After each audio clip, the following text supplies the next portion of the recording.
This is week 2 of the Carioca and Paulista review, and this week I want to start with Flamengo first off the bat. Dorival's days running this team as manager are numbered, and I said that before the Carioca. I said I don't see this man making it past the Carioca. But I think that's going to come to fruition now. And the Mano rumors are about to heat up after this week. Because he had 2 fixtures this week. One was against Mandaria on a Wednesday afternoon on the road. They had to travel to a very hot place. Mandaria is a small team. Weren't really expecting too much of them. They were able to pull off a 1-1 draw. And Flamengo looked sloppy as usual. Nixon missed chances. Ibsen scored a nice goal. I got to give Ibsen some credit. Ibsen looked pretty good that game. He was one of the few players that looked good. Mark Gonzalez in the back, of course, was steady. Leo Moore was But then again, when Flamengo had to take a chance to put on more attackers near the end of the game, first of all, he puts on Adrian, and Dorival hasn't gotten even close to what Adrian's capable of, or if Adrian's not giving him the effort that's needed. But that's definitely an issue. Dorival's used to the young players, because why not? Why not put in someone like Adrian or Thomas from the start? Thomas didn't even get in this game, and then I'll get to Thomas when I talk about the Sunday game.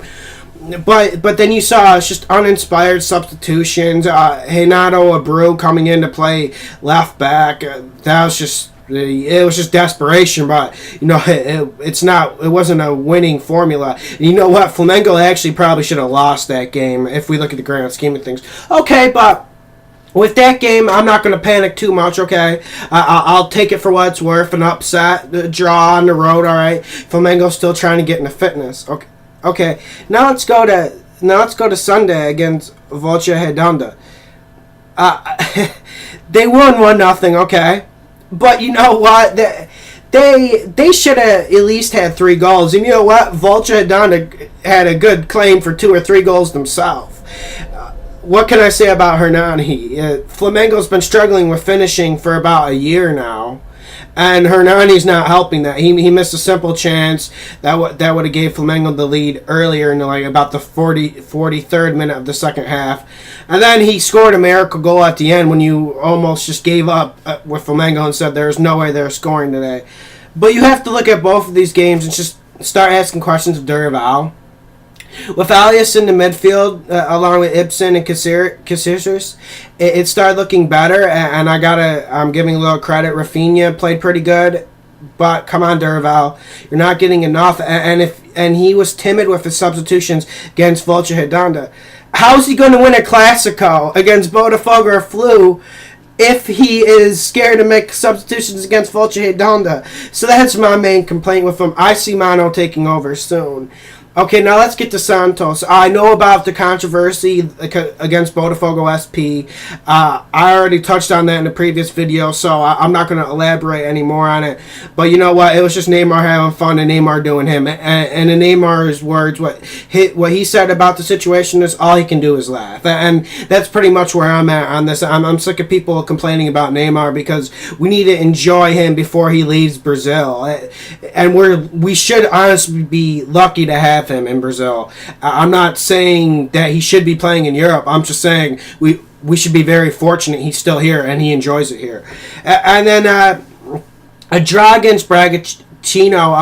Neymar scored a goal from a penalty. Morales drew the penalty. I didn't think it was a penalty, but I'll take it because Santos pushed hard for the game. Montiel played again. I didn't like what I saw with him all that much. It's just it looked like he was a half step behind. He had some good ideas though, so that's what Santos needs. I'm not worried about that. Cicero got a little bit invisible at times, but I'm still optimistic about him. The guy I need to talk about is Andre. I don't know what is going on with Andre ever since he moved back to Santos from Atlético Mineiro. I don't know if something's going on in Andre's personal life. There's been people saying he's not fit. What is his mental toughness at right now? Because it looks like the man has lost confidence. He had a great opportunity, probably the best chance of the game to score, and it just didn't come to fruition. But I think Andre is going to get more chances. But I'm just saying, it probably won't be long until Santos brings in a number 9. Like, Flamengo needs to bring in a number 9. I think we can all agree to that.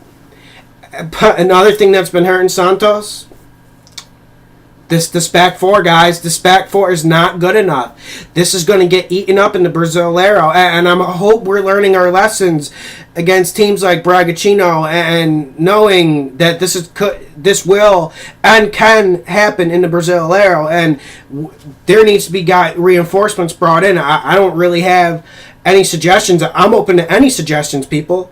But when you got Edu Dracena on the bench, he hasn't played in about 6 months. I'm not all that confident in that. We all know Derval's horrible. We all know Leo's average at best. The new signing Nato, I'm not really liking him so far. He looks like Serie B quality to me. And don't even get me started on the other right and left backs, because it's horrible and almost a disgrace to the club that we're fielding a back four like that. I don't have any excuses for it. I know money is tight, but really we need 2 or 3 reinforcements on the back four, not just the left or right back. Don't let them fool you. This defense is not good. This defense will not get you a Libertadores spot, even with Neymar and Montilo combining. So that says a hell of a lot about this defense. And now I have to talk about the tragedy that happened in Brazil. Gaúcho state championship games were canceled. I was looking forward to seeing Dunga play his first team squad against Casillas, but we'll have to wait, and I'm sure we'll enjoy that when it happens. I'm pretty sure Dunga will put out a first team squad if they play on Wednesday this week. I'm not sure about it, but that's something we should watch and just send out our prayers to all the families affected. And there was a Classico. I'm about to watch it. From what I saw, it was 1-1. I need to watch the last 15 minutes, so I'm not going to comment about the Classico between Botafogo and Fluminense. But now this brings me to the Brazil squad. And let me get the squad in front of me so I know I'm not missing anyone. And this is Felipao's first squad. And you know, guys, I'm not a big Mano guy. I like Mano Menezes. I thought he deserved more time, and I thought we were actually seeing a little bit of improvement before he got sacked. But I can't argue with him getting fired, especially after what happened in the Olympics, and even the Copa America way before. That was about a year and a half ago. Okay, but we look at the goalies here from Felipao. Julio Cesar and Diego Alves. I certainly hope Diego Alves is going to be starting and Julio Cesar is going to be on the bench, hopefully, because I think I'm not for calling Julio Cesar, but I think if you call him, he needs to be open to being on the bench and earning his spot back with Brazil. I don't think he can walk into the South Sound and say, oh, I'm the starting keeper. Nah, he isn't. And what has Diego Alves done under Mano's reign that disqualifies him from being the starting keeper or losing his position? Nothing. He's had a very good tenure under Mano. And some may disagree with me, but Diego Alves has been sharp. Then we look at the left backs. We got Adriano, Barcelona, Dani Alves, Barcelona, Felipe Luis, Atletico Madrid. He was a bit of a surprise, but I like all those guys. But once again, I prefer a little bit more defense out of the back positions, because you know how Brazil struggles with the 2 backs coming forward. So that's a problem. And out of the center backs, nothing really surprises me. I'm sure Miranda from Atletico Madrid caused a few eyebrows and Leandro Castano, but this is only because Thiago Silva is out injured, and one reason we didn't get Marcelo was because he was out injured, so no reason to panic over that, people. For defensive midfielders, Aruca, Paulinho, Ramirez, I like these. I love Paulinho. I think he should start, and I think he's going to be a good player for this team. I was a little bit questionable about the Aruca decision, because really his form hasn't been all that good with Santos the last year. Before it was good, but listen, the last 6 months to a year, Aruca has taken a step back.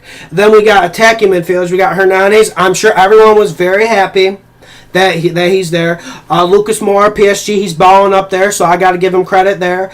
Oscar from Chelsea, he hasn't been playing all that much, but I'm not going to get at Felipao over that. But here's one thing I want to get at Felipao about is Ronaldinho. I've been the biggest Ronaldinho supporter this whole year, through the controversy at Flamengo, through the Bosnia game where Mano called him in and he didn't perform well, I'm the first to admit that. But you know what? Look at that public reaction when Mano called in Ronaldinho versus Felipe Scolari. I think it's a double standard. You know, when people were reacting to Felipao calling Ronaldinho, they act like it's some strategic chess move, that he's thinking 4 steps ahead of everyone else, that he's 8 steps ahead above Mano, that his train of thinking is just so smart and brilliant that we couldn't even conceive what this man's thinking. So people are saying, oh, of course Ronaldinho's there. No, don't knock Felipao. Okay, but Mano calls Ronaldinho. Oh, end of the world. Oh, worst call ever. What are you doing, Mano? Did Mano's agent call for this? Did Mano's wife call for this? People are going nuts. And then people were like, oh, why isn't Kaká getting called? And blaming Mano for Kaká's poor play. And that, I love this. And I didn't hear a peep from the Kaká supporters this call. But it's funny that when Mano would make a call, I would hear Kaká's mother-in-law, every Kaká fan in the freaking world complaining about the call. So that's just my point. I think it's a double standard, and I hope Mano gets another job soon to prove everyone what he's got. Okay, with the forwards, we got Luis Fabuloso. I like the call, but once again, a head scratcher from Felipao. Fabiano really hasn't been all that healthy or durable for the last year. Neymar, of course, gotta love Neymar in there. Hulk, love the Hulk call. And then Fredgy from Fluminense. Fred didn't get in under Mano, and you know what? I defended Mano for not calling Fred, but I like the Fred call. But I just don't understand calling Fred and Luis Fabiano together. It's like, if you're going to pick a poacher and a straight up in the box number 9, you got to go either or, you know, with the just so you have depth in your team. I guess Felipao wants to see both, but to me, he really should have made a decision and went either or and added another more mobile attacker. Okay, so that was week 2 breakdown. Enjoy, and then I'll be back with more blogs this week, and keep watching the games.